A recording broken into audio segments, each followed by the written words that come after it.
Good afternoon, everybody, and welcome to another one of our Centre for Inclusive Trade Policy webinars. And today's webinar is in order to discuss the Border Target Operating Model, or BTOM, or however you want to refer to it, which is due to start in January 2024.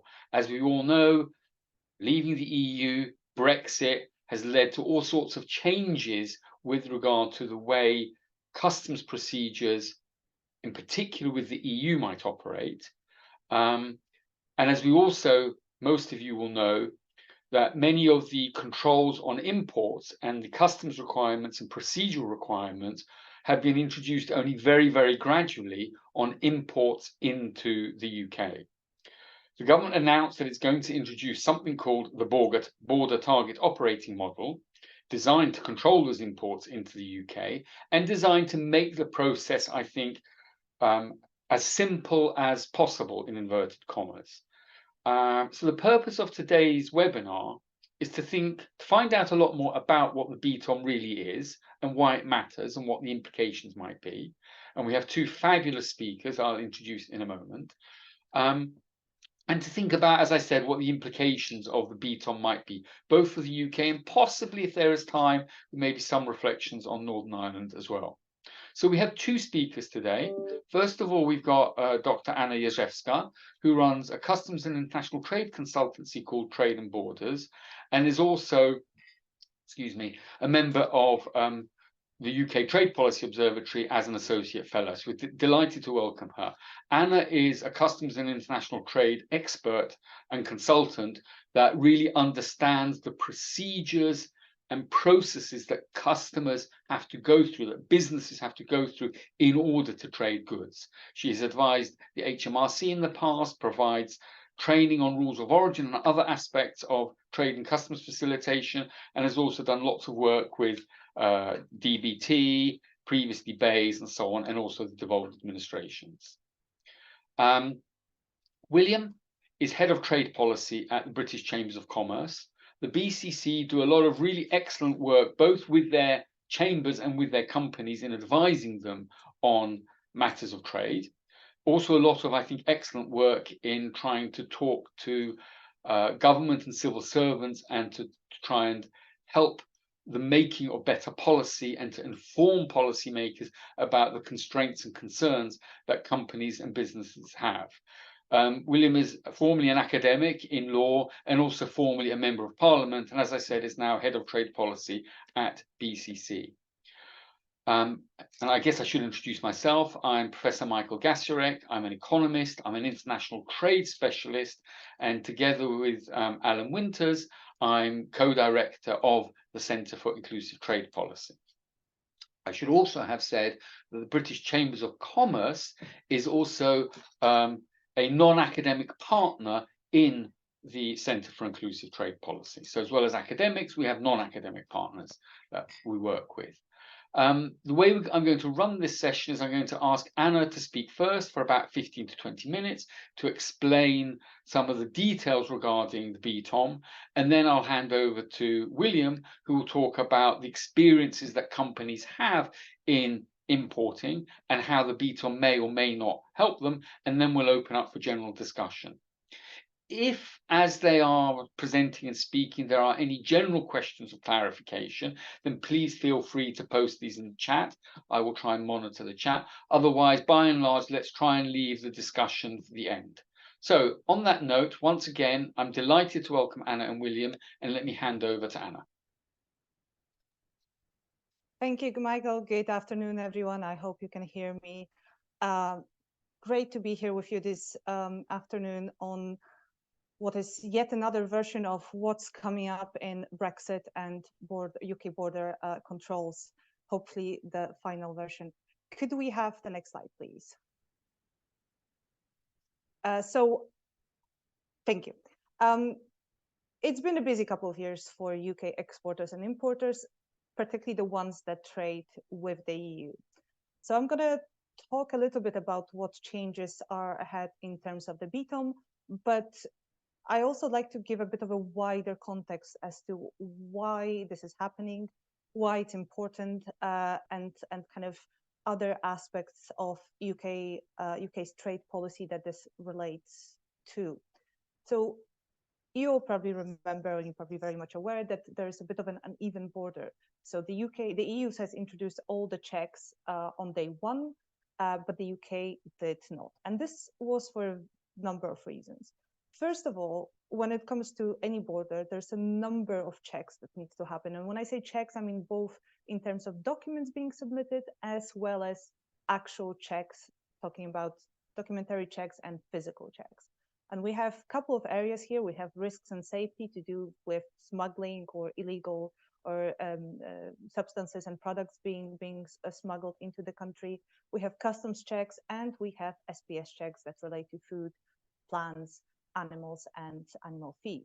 So all these checks and all these kind of documents required, they are very resource heavy. So these controls are really resource heavy, both on customs authorities as well as on the private sector. And here, I mean, traders, logistics provider, and customs brokers. So it requires people, it obviously requires capacity, IT systems that speak to each other and can connect to each other.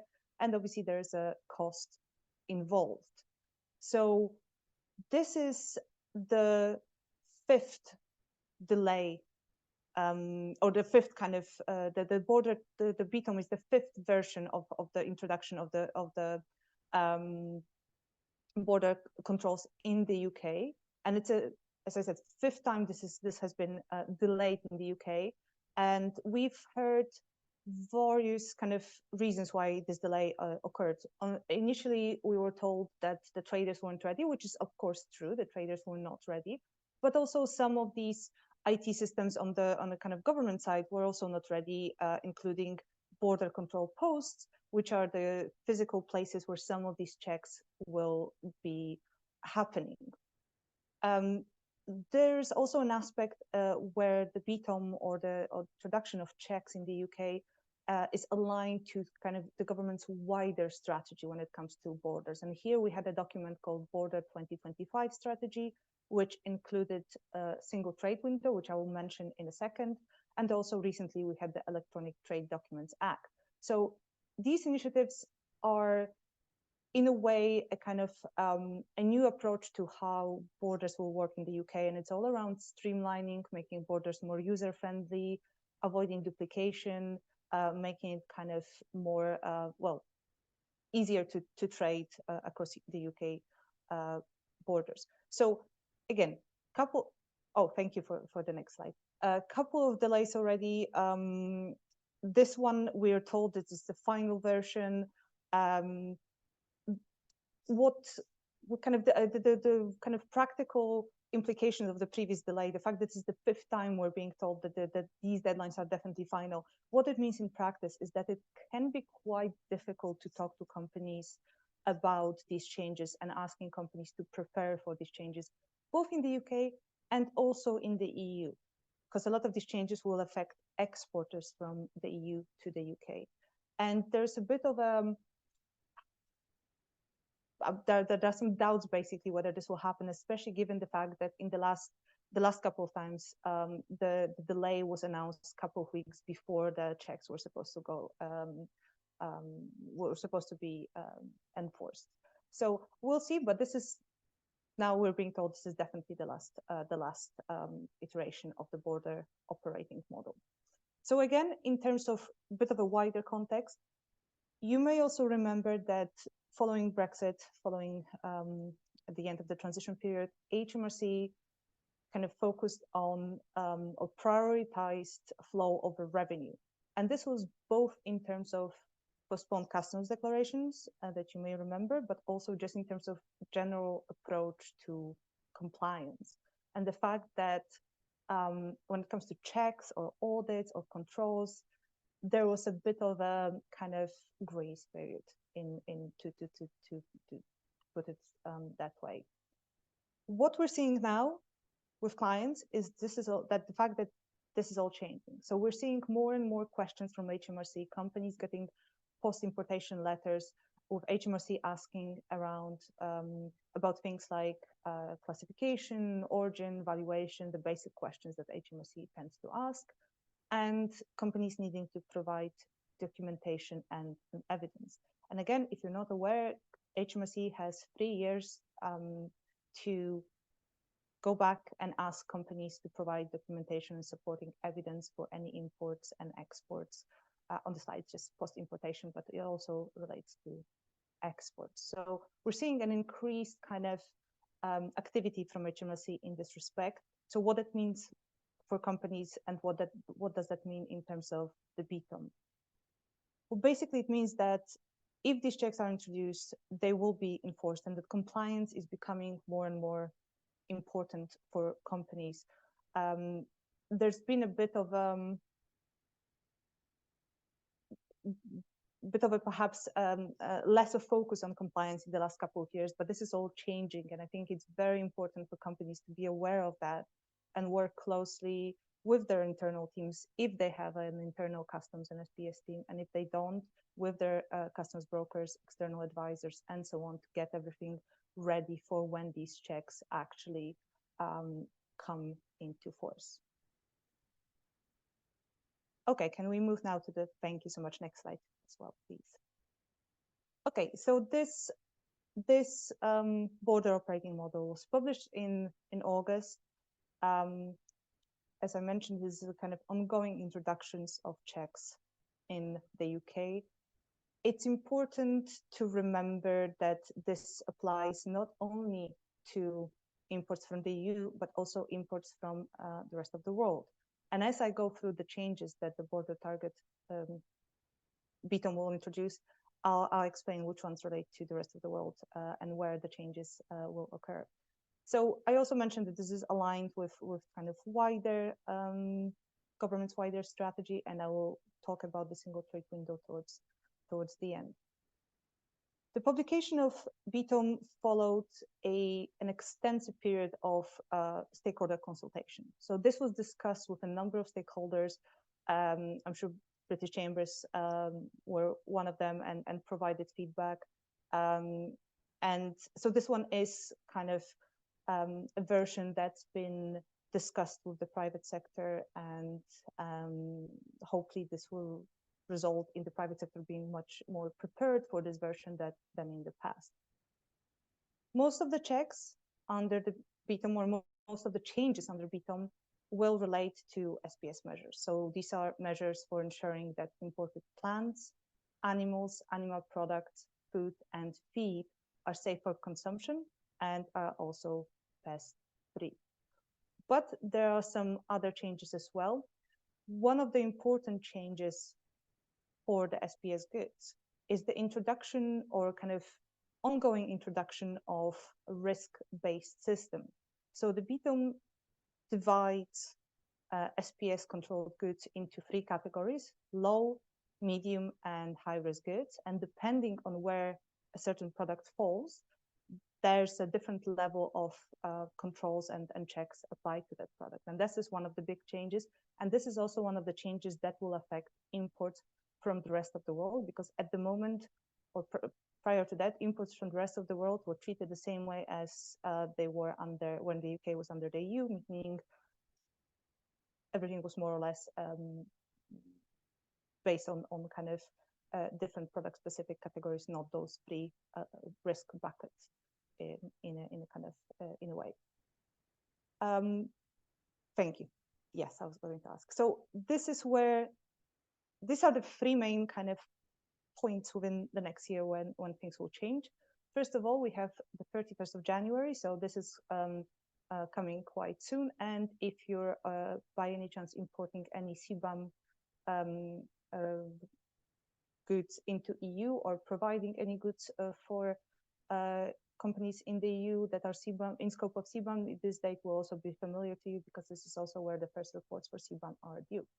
But from a BTOM perspective, the 31st of January, some changes, initial changes to SPS controlled goods. So all imported medium risk animal and plant products and high risk food and feed of non-animal origin from the EU will need a health certificate.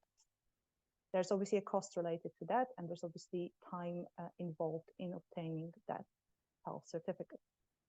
Pre-notifications will be required, except for low risk plants and plant products. And there are also changes to imports from the Republic of Ireland. These will be now subject to pre-notifications and certification requirements, and full import controls will be introduced, including the requirement to use GVMS, which, as you may remember, is the IT system that helps to track movements across the border with the EU.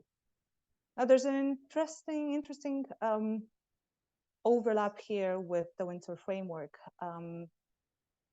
The goods moving from NI to GB will continue to have unfettered access. There are some questions around how this will be done. So in goods produced and in free circulation, basically meaning with duty paid under no customs procedures, under no special procedures, based in NI, so in Northern Ireland, will or should have unfettered access to Great Britain.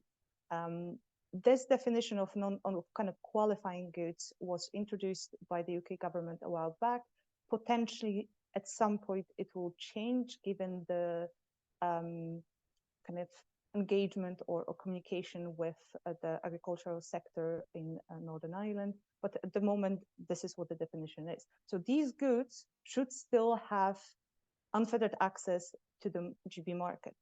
The interesting part here is that they should also have unfettered access if they move through the Republic of Ireland. So goods that are qualified as non-Irish, or Northern Irish goods, qualifying NI goods, should be able to move into GB without any controls, including SPS controls into GB. The other way around, so goods from the Republic of Ireland moving through Northern Ireland to Great Britain should be subject to controls. There's a big question here around how this will be done in practice and how this will be enforced, especially when it comes to NI to GB movements, where there's unfettered access at the moment. So it's one of the kind of open-ended questions around how this will all work in practice, how this will all be introduced on a kind of more operational level. The second date is the 30th of April, 2024, and this is the introduction of physical and documentary checks on medium risk animal products, plant products of high risk food and feed of non-animal origin from the EU, except for the Republic of Ireland. There is also a removal of certain SPS requirements for low risk products from the rest of the world here. So this is what I mentioned about. At the moment, the imports into the UK from the rest of the world are treated in the same way as they were when the UK was within the EU. Now, because we're trying to align controls and we're trying to kind of introduce this new model of border controls, these changes will be introduced also to products, to imports from the rest of the world. So in a very kind of counterintuitive way, some of the importers that have been importing low-risk products from the rest of the world will see an easement or kind of more flexibility in terms of these products. So this will be an additional kind of benefit from their perspective. On the 31st of October 2024, we have new requirements for safety and security declarations for imports into Great Britain from the EU or from the territories that are also subject to the current waiver. So these would be Switzerland, Norway, and so on. Anna, sorry to very briefly interrupt you. There's just a question in the chat of clarification regarding these dates from Keris. Do these apply to the UK or to England? In other words, do the devolved administrations have a different set of possible dates? So these are the dates in the BTOM for the controls into, I'm not sure if I understand the question fully, Michael. I think the question is, will these dates apply for goods coming into Scotland and Wales as much as into Dover? Yes. Okay, that's the answer then. Does that make sense? Yes. So these are for all import controls, unless anything changes until then. But these are for all import controls. Okay, thank you. Okay, so coming back to SPS, safety and security declarations, just to kind of outline for those of you who are not familiar with them, safety and security declarations are a form of pre-notification of goods that are submitted not by the company, but by the carrier, so they're kind of one of the logistics provider. These declarations currently have about 37 data fields, and they will be reduced to about 20 data fields. So the actual form of the declaration doesn't change, but there's only 20 mandatory data fields, and then the rest is conditional or optional. So there's some simplification here, and this will be aligned with the introduction of the single trade window, which I'll mention in just a second. So that's one of the changes. So the safety and security declarations will be enforced, so the waiver will end, but there will be some reduction in terms of data required for these declarations.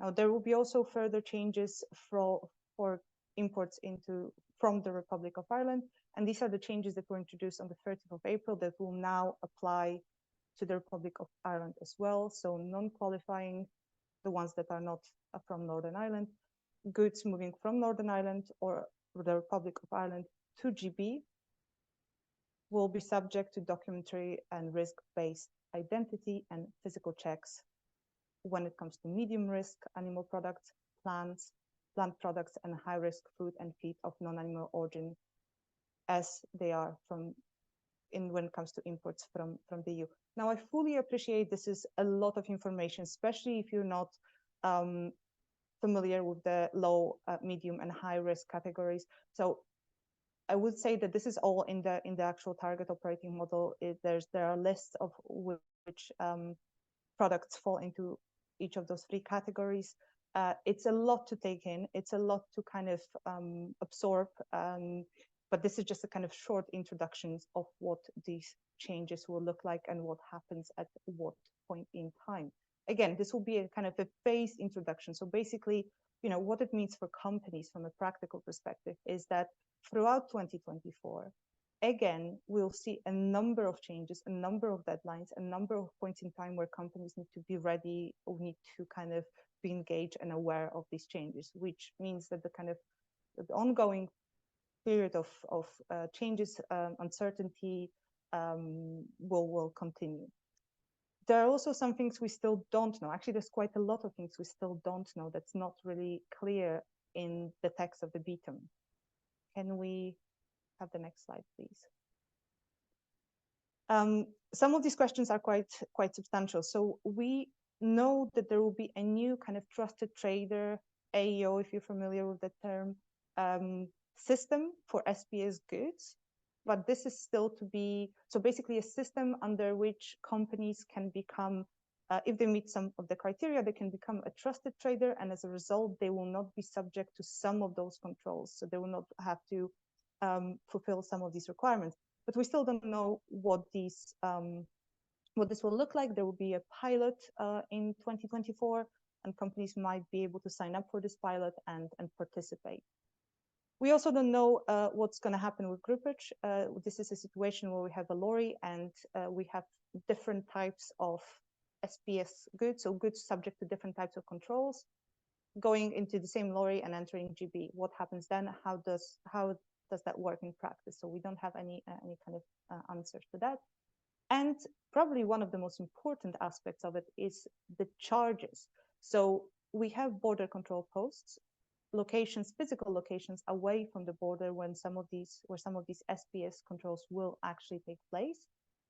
But what we don't know is how much that will cost. And this is obviously incredibly important for companies that import affected goods, because this will impact margins and this will be a cost to the business.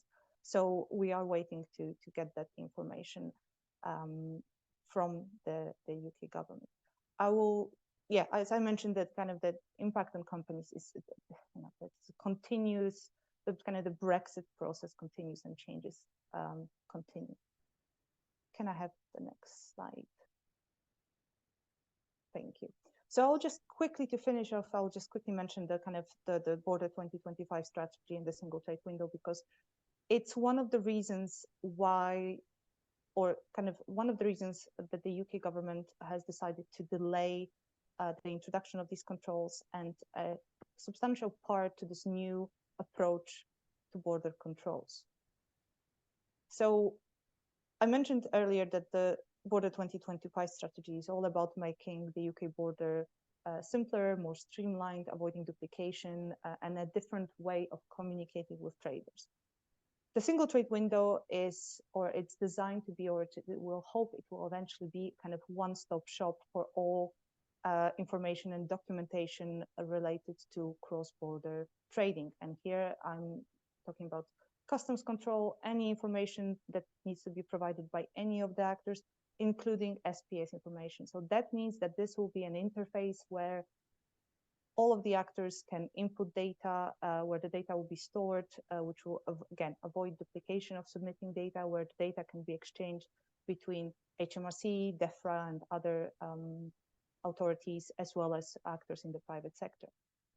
It was initially designed to be introduced in 2025. We now know this will not be introduced in 2025 in its full version, but there will be a kind of a phased approach to the introduction of the single trade window. The first kind of version of the single trade window will be available, or will start to be introduced in 2024.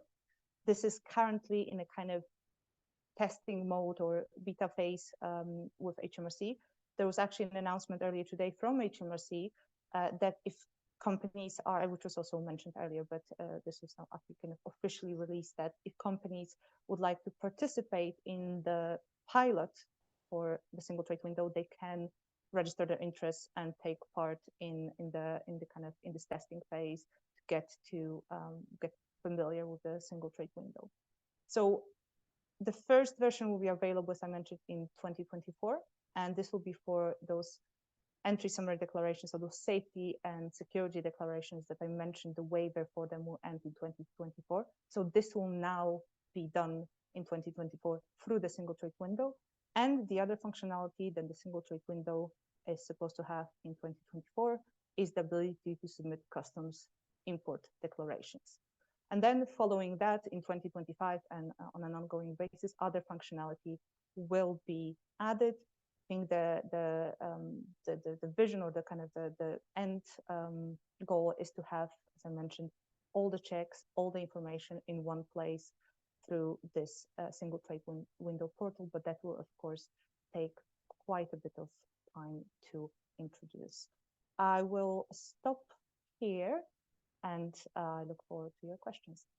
Great, thank you very much, Anna. Very, very informative. I'm going to pause on questions for now, hand over to William, and then we'll open up for general questions. So thank you, Anna, fantastic. William, over to you. Thank you, Michael. Well, good afternoon, everyone. And the moment is fast upon us. The final chunk of the TCA jigsaw, at least, in terms of those border checks and controls and processes, which became, it seems, inevitable after the move from the previous trading terms to the TCA at the start of 2021. As Anna said, both the UK in respect of Great Britain and the European Union took different approaches. The EU brought in the controls and processes straight away, with all of the impacts that British Chambers has been describing, alongside many others over the last 2.5 years. Big changes in terms of the inevitable consequence of import VAT being due on a lot of those transactions, which previously were intra-union transfers. The introduction of EHCs on SPS goods moving from Great Britain to the European Union, with all the extra costs involved in getting an export health certificate, together with the customs changes and the initial teething problems around those that were well described at the start of 2021. But it was inevitable in the end that this day was going to come, because, of course, had the UK continued not to enforce an SPS border with the EU in the absence of any agreement that would justify it from doing so, then it could have got into problems with its other trading partners at the WTO in terms of potential breaches of the GATT or the WTO SPS agreements. So it was inevitable, but that's not going to make the pain any easier, I think, for companies to deal with. And how that pain will be allocated will depend very much on the Incoterms by which importers of record are trading on. And as we know, there are some companies who have arrangements with their EU suppliers on fresh produce and other SPS goods, which are delivery duty paid. And those require that the exporter in the EU is responsible for delivering the goods into the warehouse or distribution centre, customs cleared, clear of duty, clear of any VAT implications. And so therefore, in that case, it's going to be, the business in the EU that will have to, in a sense, swallow up the cost of adjustment. So getting the EHCs, getting processes in place for pre-notification, absorbing any costs or wastage of product that comes from some of the checks.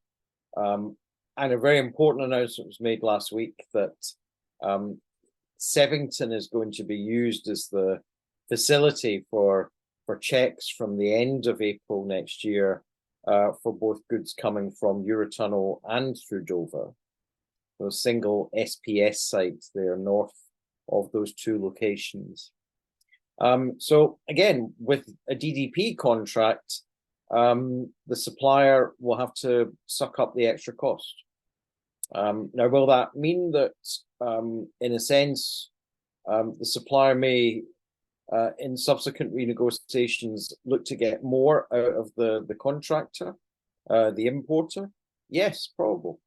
So I think we are likely to see increases in costs.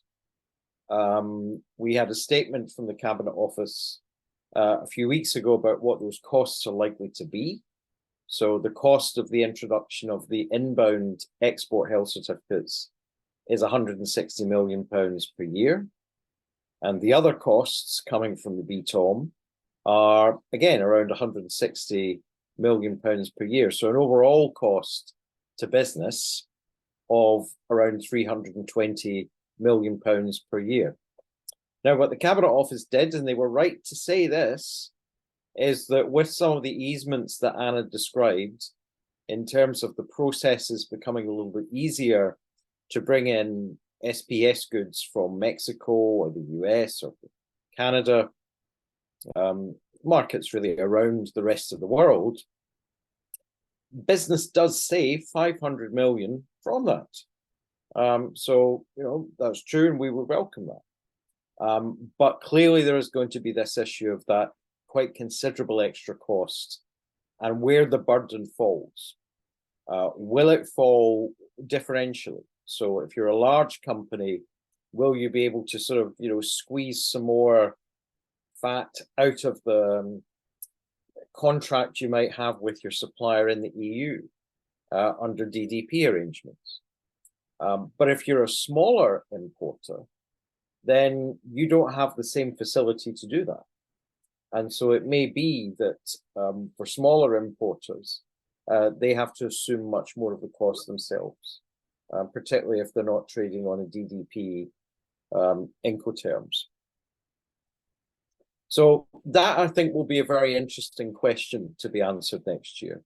Exactly for whom and in what way does this burden present a difficulty? And how will that change behaviour? We have seen a big reduction in non-fuel imports from the EU into the UK since January 2021. If you look at the sort of monthly data from the German federal government, it is clear the change in pattern in terms of goods being sent from Germany, just as one example, into Great Britain since January 2021. And this series of changes now, the 3 milestones of BTOM. The EHC has been introduced at the end of January, the checks at the end of April, the safety and security certificate requirements at the end of October next year. These may have a similar effect in encouraging more trade to be done within the single market itself and away from servicing a UK market where there are considerable extra costs for doing trade. So we'll be watching like hawks what the effects are precisely in terms of the trade data as it emerges next year.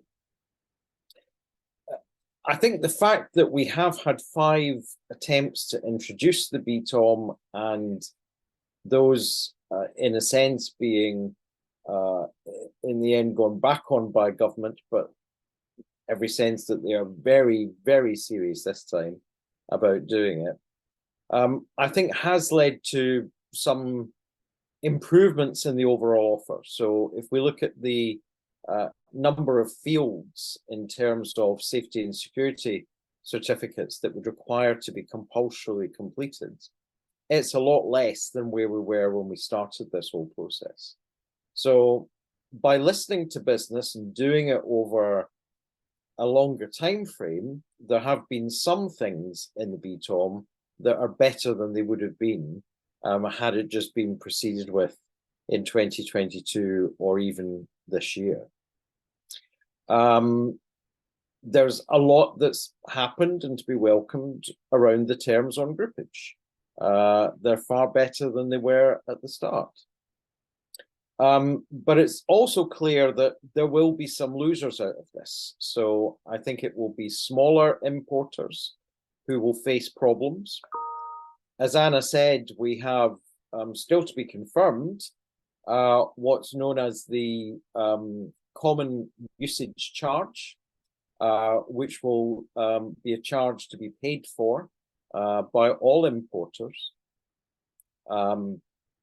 Now, this is not just those who import SPS goods, incidentally. So it's a charge that all importers will face for, in a sense, getting the new infrastructure functional.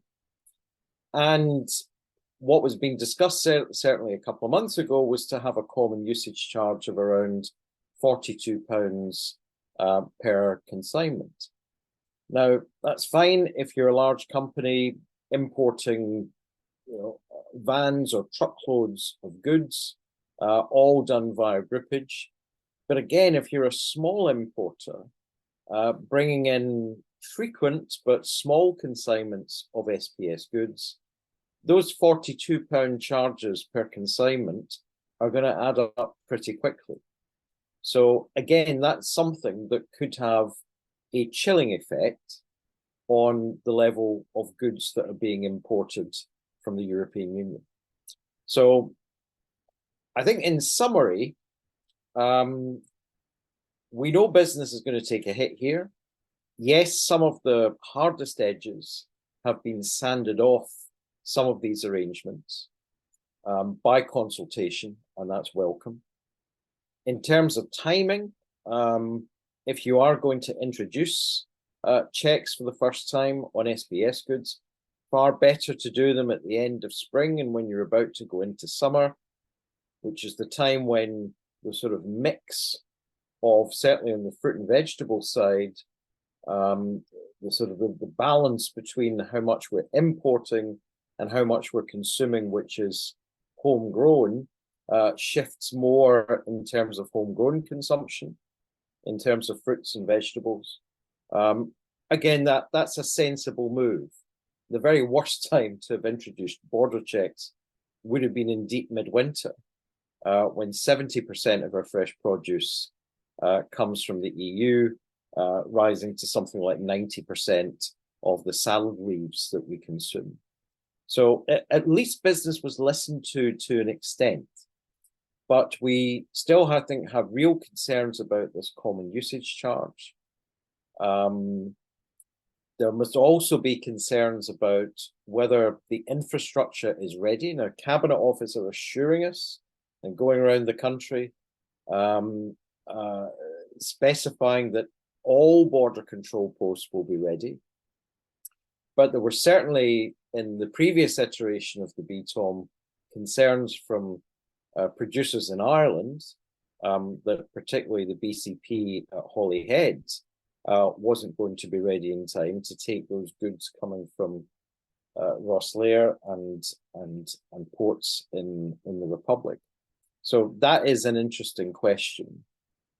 And as Anna said, one of the elements that's still not been completely resolved and we're still awaiting decisions on from UK government, what exactly does unfettered access of NI goods to the GB part of the UK internal market mean? There's still some very important, policy decisions around that to be taken and implemented, which could be interesting and are certainly issues where business will want answers as soon as possible thereon. So in summary, it's not the worst position for business. We have managed to sand off some of the hardest edges, but certainly they are significant costs.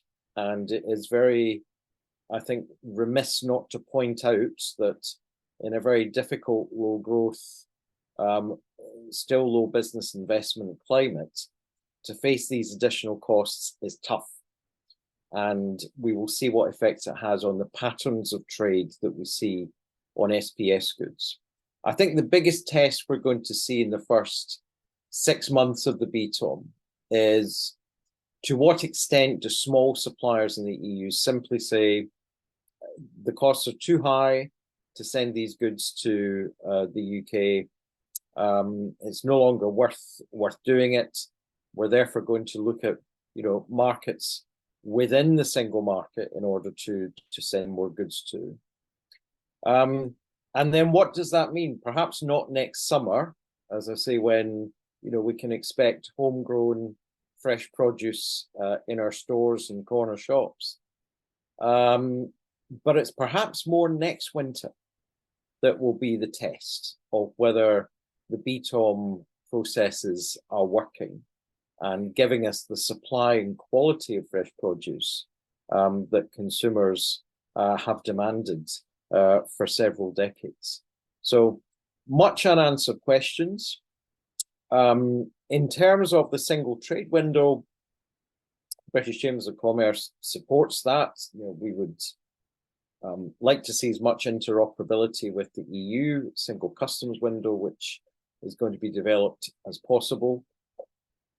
Again, we welcome the fact that the number of fields that people will have to fill in terms of registering their safety and security certificate through the single trade window is much reduced. So that is a good thing. But I think the key is going to be on the testing. We've seen many occasions government IT systems having to be deferred because of issues that arose in beta testing. So I think that is going to be, again, something that we'll watch for next autumn, because of course it wouldn't just be SPS goods that would come through the single trade window, not just SPS goods covered by the safety and security certificates requirement. It's going to be all goods coming from the EU. We'll also, I think, see how the trusted trader schemes work in practice. Remember, these are quite central to how the BTOM operates. By being in some of these schemes, you can reduce to very low single-digit percentages the amounts of consignments which have to be opened up and checked physically and examined in all the ways that we know about. And so how many eligible companies are applying for it? Is it something that discriminates against small business? Are small businesses who import, less frequently than some of the bigger companies suffering disproportionately because of non-inclusion in the trusted trader scheme? And are they suffering longer delays and more onerous processes in getting goods into Great Britain as a result? So a lot of detail. The government is serious this time. I really have no doubt about that. And I know there are still companies in the EU who will say, well, you know, we've seen this before, but there is no sense there'll be any retreat from the EHC requirement from January, nor indeed from the introduction of BCPs by the end of April as well. My final point, Michael, would be, you know, from the point of meeting the UK's international obligations to enforce a border, for completing the last part of the TCA jigsaw, you know, one can see that the UK government can say, job done. But of course, there are many in the business world, including the BCC, who would support an agreement which would mean that we can, in both directions, do away with the need for export health certificates, and which would also mean that between our movements from GB to NI, we could do away with all checks on SPS goods as well. And that is by having a comprehensive veterinary agreement.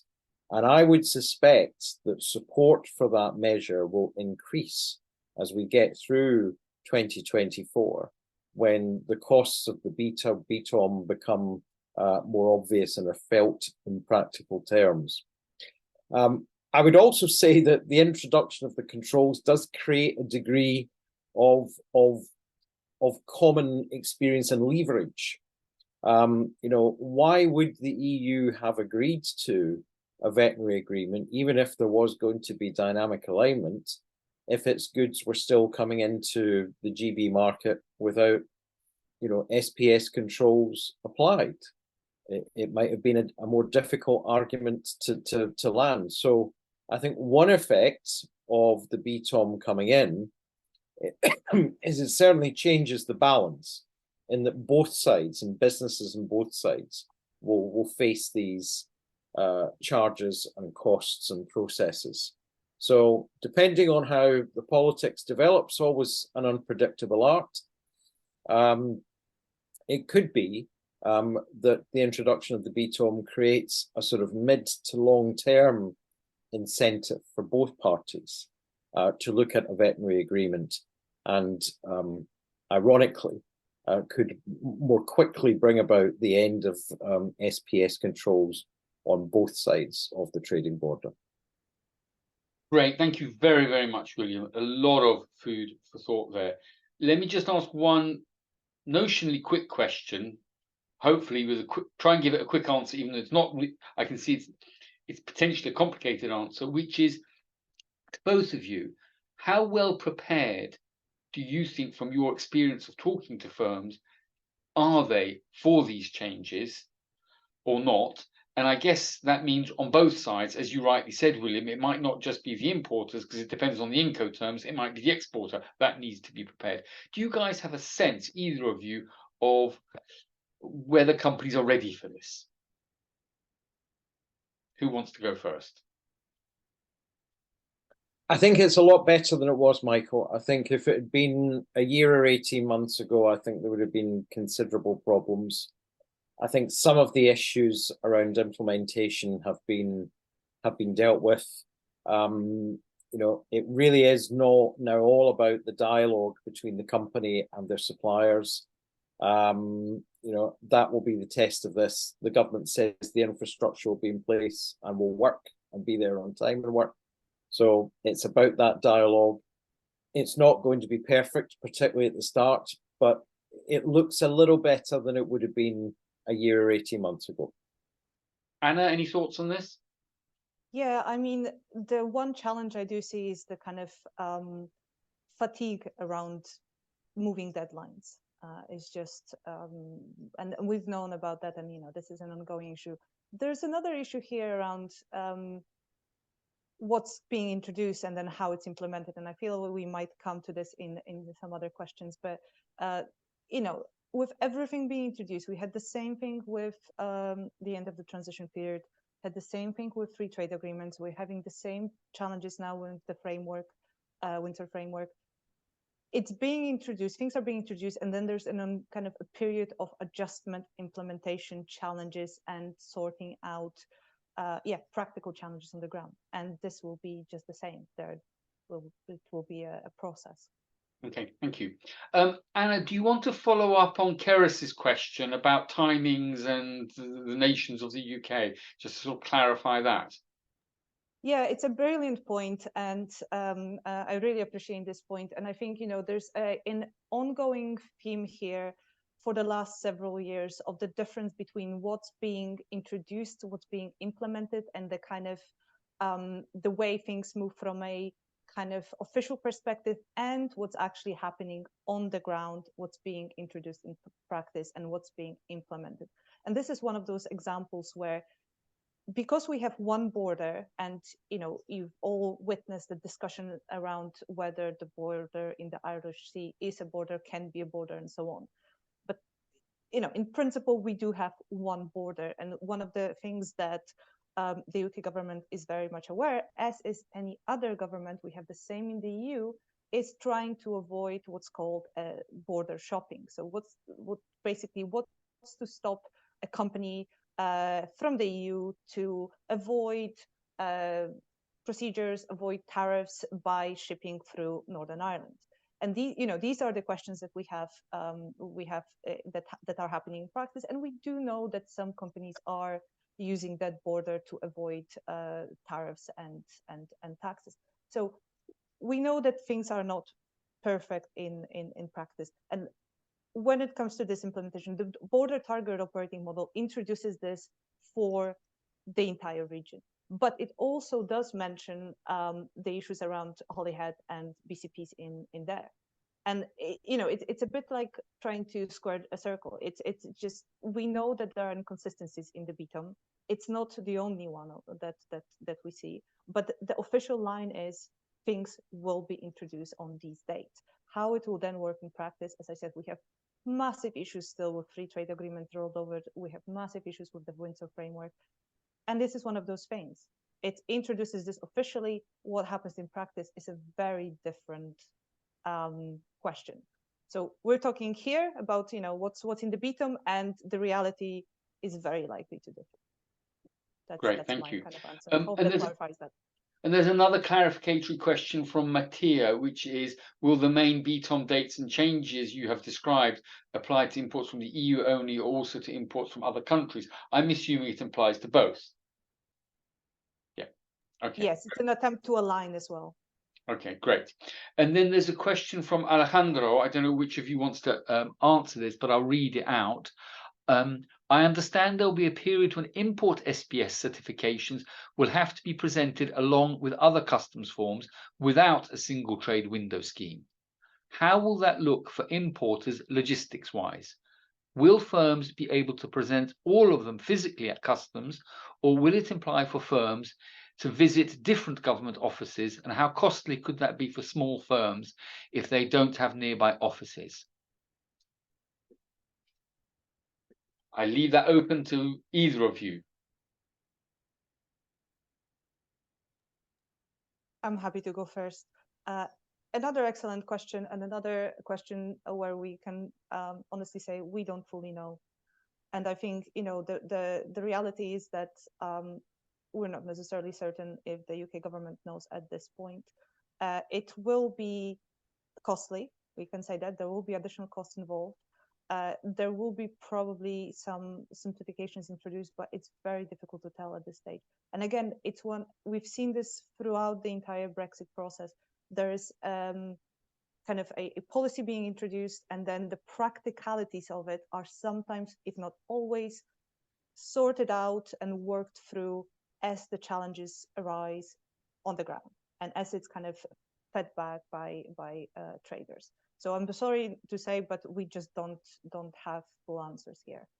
Thank you. William, did you want to add anything to that? Yeah, just to say, I mean, obviously you pre-notify online. I mean, obviously we now have two different systems post January 2021, whether you're pre-notifying for goods going out of GB or those that will be coming in. It is true to say that for the foreseeable future, at least, you would not be able to lodge an electronic export health certificate via the single trade window, but hopefully as functionality improves, then in due course that should become an option. Let's hope that it does do. So yes, for the time being, it will mean, you know, separate electronic forms going to separate parts of the same state. Okay, thank you. And a question from Rochelle. What is your sense on the appetite to go back to dynamic alignment with EU import regulations, e.g. dropping BTOM risk assessment framework? And obviously, this is in the case of a comprehensive veterinary agreement is desired. William, did you want to have a go at that first? Well, I mean, even an SPS agreement where one to be made, it's not going to restore alignment of Great Britain to the Union Customs Code. So it would only relate to, you know, the SPS parts of it. You would still have a situation where safety and security certificates would be required. Although it is possible, the Swiss have done this, to negotiate an agreement with the EU where you can have a waiver on those returned. You know, we'll see how that develops in the UK debate. But yeah, we're still going to have customs declarations. This is not a return to the pre-January 2021 processes, but it is a sort of self-contained simplification of which there are precedents with the EU in terms of Switzerland and Norway over dynamic alignment. The EU is less keen about an equivalence arrangement, which would still require EHCs, of course, which is what was agreed with New Zealand after exhaustive discussions. Thank you. Anna, anything to add? Okay, let me ask one more question, and I think we do need to stop, and it's a question from me, which is, from the way you were describing it, it sounded like the rules were sometimes slightly easier for the Republic of Ireland. So in the same way as there is an incentive for going via NI to GB, is there also an incentive for EU firms to go via Ireland through to the UK? Are there two possibilities here, or two routes of or driving factors for sort of trade switching, stroke trade diversion, or border shopping, whatever the term is that you want to use? Right, I'll start here. I think the short answer is potentially yes, especially if the implementation will happen at different periods of time. It's one of those things that's in a way inevitable. One of these things that eventually will need to be addressed. But yeah, as I said, we do know that the NIGB movement, the border is used, or the non-border is used by some companies as a loophole. It's just one of those circumstances. William. Yeah, I mean, it's important to remember that things like transits, of course, can still be well used in terms of goods that, you know, use the UK as a sort of land bridge stroke sea bridge. Although there is less of that going on since January 2021 with direct links from Irish ports to, you know, France and Belgium having increased massively since that time. I don't think it'll have a massive effect on it. I think there are concerns in terms of opinion in Ireland, you know, if the full controls were coming on there, and yet there was going to be this sort of open door in Northern Ireland. So that's why those decisions on what are goods that are capable of unfettered access are very, very important. So I would say the more the tougher the UK government is in terms of what constitutes goods to get unfettered access, NI to GB. I think potentially, closes the door in terms of the situation in the Irish Republic. But I think it does show, although Irish export markets have diversified a lot, the importance still of meat and dairy consumers in the UK to Irish producers. Great. On that note, I'm afraid we do have to stop. We're 1 minute over time. An enormous thank you to both William and Anna for a really, really informative and interesting session. Thank you so much indeed. Thank you very much to all the participants on this call as well. And just to let you know that we will be running future webinars. Keep your eyes peeled. We probably plan the next one to be on the Windsor framework, but we don't yet have a date. So watch your inboxes and have a very good afternoon. And thank you very much once again.